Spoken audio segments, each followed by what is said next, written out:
Hello guys, so for today's video, samahan nyo kami. Tapos lang namin magsangyup, so nag-crave kami ng ice cream. Tapos biglang humabol si Bunsoy sa amin, kaya binalik muna siya ni Jameson dun sa unit namin. Sabi namin bawal siya sumama kasi may smog. Balik na tayo dun sa pagbili ng ice cream. So eto na nga guys, patingin lang ako sa bintana kasi na-curious ako sa smog and ayun lang. So, ayun guys, nasa lobby na kami, nakababa na kami. Lakad-lakad, medyo mahabang lakaran.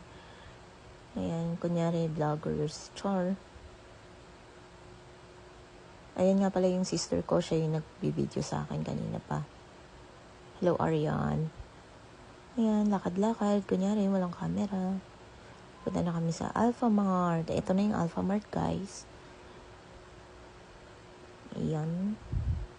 Galing talaga ng kapatid ko. So, ito, ang daming options sa mga ice cream. So, nalilito kami kung anong pipiliin namin, guys. Actually, guys, meron pa kaming ubo niyan. Pero go lang, kahit may ubo. Sige. O, ayan. O, pili dito. O, hindi namin alam kung anong pipiliin, guys. So, ito may tinuro si Habi. Sabi niya, ito daw. Sabi ko, sige, itong dalawahan ba o yung isahan lang. Favorite kasi namin yung cookies and cream lang. So, pinag-iisipan talaga namin, guys, kung ano yung kukunin namin. Kasi, baka hindi naman gugustuhin yung Rocky Road. So, ayan na, guys. Papunta na kami ng cashier para magbayad. Ayan. So, nahihiya ako dyan. Pangiti-ngiti lang ako. Kasi nakakahiya talaga, guys. Ito na, guys. Nasa cashier na kami. Tapos ako nasa likod lang ako ni Habi para manood sa kanya. So, yun na nga guys, nabayaran niya na. So, lalabas na kami guys. So, papauwi na kami ng bahay. At bigla ko tong nakita yung moon. Kaya sabi ko kay Aryan, videohan mo nga to, ang ganda naman. Tapos, ayun lang guys, wala, share ko lang. So, ito na nga guys, pauwi na ulit kami.